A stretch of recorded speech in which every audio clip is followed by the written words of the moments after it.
Kenapa ya kalau bikin bab 2 tuh susah banget, padahal kan udah ada di buku semua. Nah, sini. Kita akan ngebahas seputar bab 2. Untuk memudahkan, aku akan bercerita nih seputar apa aja yang harus kita siapin, kita lakuin, dan kita perhatikan kalau udah masuk bab 2. Kan secara sederhana, kok bisa ya bab 2 tuh sering banget kena revisi, kena plagiasi, padahal kan kita tinggal baca aja. Nah, ini dia masalahnya. Karena sudah ada di buku dan banyak dikutip di skripsi lain, maka kecenderungan untuk kena plagiasi itu besar. Apa yang kita lakuin? Yaitu paraphrase. Namun sebelumnya aku pengen ngasih tahu nih tentang hal-hal yang perlu kita perhatikan kalau udah masuk ke bab 2. Apa aja? Pertama, kita mulai dari membedakan apa itu teori dan apa itu konsep. Wah, siapa nih yang mulai bingung? Pertanyaannya, apa tuh bedanya teori sama konsep?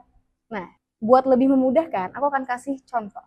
Balik ke contoh andalan kita nih. Misalnya kita membuat penelitian tentang impression management. Itu ada teorinya nih dari Evan Goffman. Bunyi teorinya kayak gini. Kira-kira konsep apa nih yang cocok untuk menemani teori ini? Konsepnya adalah public relations. Tapi yang pengen saya tekankan adalah jangan lupa untuk membaca buku dan acuan utamanya. Jadi jangan ngambil referensi dari skripsi sebelumnya karena bahaya banget, belum tentu yang sebelumnya itu benar cara ngutipnya ya. Lanjut, apa lagi nih yang perlu kita perhatikan? Ingat ya, kalau kita ngebahas sebuah teori, nggak cuma pengertian, tapi kita harus ngebahas pertama asumsi. Apa itu asumsi? Asumsi adalah isi teorinya. Jadi teorinya bilangnya kayak gimana sih? Saya kasih contoh. Misalnya ada sebuah teori namanya manajemen privasi komunikasi.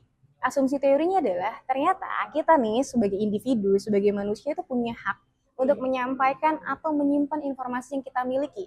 Itu levelnya asumsi nih. Terus kira-kira apa lagi yang perlu kita masukin di bab 2? Ada namanya elemen dari teori itu sendiri. Misalnya di teori manajemen privasi ada 3 elemen. Apa aja? Satu namanya privacy ownership. Yang kedua privacy turbulence dan yang ketiga privacy control. Nah, ketiga elemen ini harus ada di skripsinya. Kenapa?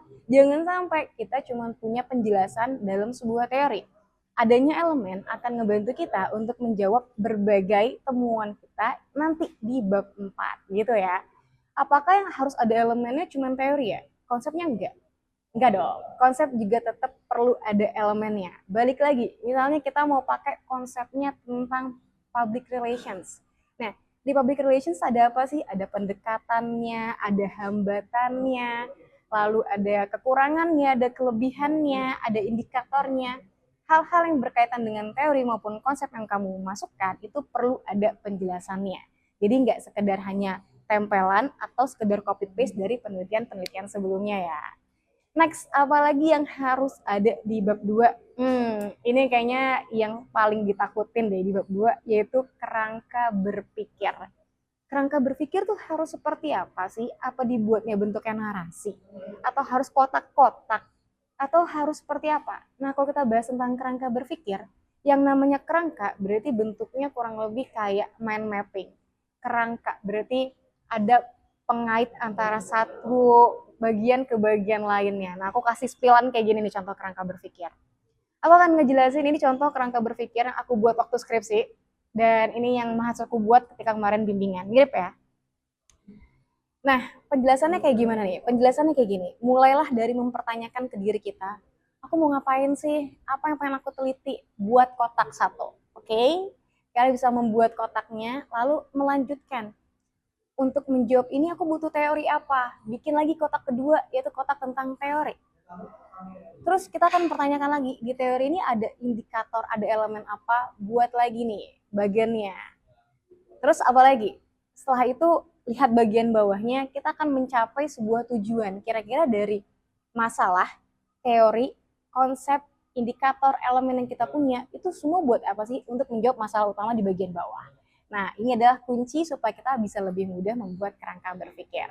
Nah, setelah tadi kita udah bahas konsep, sudah bahas teori, bahkan sudah bahas kerangka berpikir, di akhir aku mau mengingatkan apa aja yang perlu diperhatikan ketika kamu mau membahas bab 2. Pertama, pastikan referensi sumber yang kamu kutip adalah sumber mutakhir ya. Kalau bisa 5 sampai 10 tahun terakhir gitu. Tapi kalau misalnya sumber utamanya memang dari keluaran lama dan tidak keluar lagi terbitannya, boleh banget untuk dikutip. Yang kedua, hati-hati dalam paraphrase. Nah, ini penting banget nih. Paraphrase itu sebenarnya bukan berarti kita mengubah isinya, tetapi kita membahasakan kembali dengan bahasa kita tanpa mengubah esensi ide utamanya gitu. Yang ketiga, pastikan referensi yang kalian gunakan menggunakan cara pengutipan yang benar. Jadi jangan sembarangan buat mengutip. Memang terlihat sederhana, tetapi itu bisa jadi nilai tersendiri untuk para penguji untuk menentukan kerapihan dari penulisan kalian. Next, apalagi yang perlu diperhatikan? Yang perlu diperhatikan adalah bagaimana kalian mengembangkan teori dan konsep supaya bisa digunakan di bab 4. Catatannya adalah jangan meletakkan sesuatu yang tidak digunakan di bab 4. Jadi jangan berpikir bab 2 adalah lahan kita untuk meletakkan banyak referensi supaya bisa makin tebal skripsinya. Logika berpikir tidak seperti itu, tapi berpikirlah untuk bab 2 adalah senjata kita untuk menganalisa di bab 4. Jadi pastikan yang kamu letakkan di bab 2 itu akan kamu gunakan di bab 4. Jadi jangan sekedar hanya tempelan ya. Nah, itu aja pembahasan kita di bab 2 kali ini. Buat teman-teman yang masih punya pertanyaan, boleh tulis di kolom komentar. Boleh juga di DM Instagram, atau kalau mau lihat konten singkat ada di TikTok ya. Oke, itu aja. Jangan lupa like dan subscribe. Dan next kita akan bahas bab 3. Bye.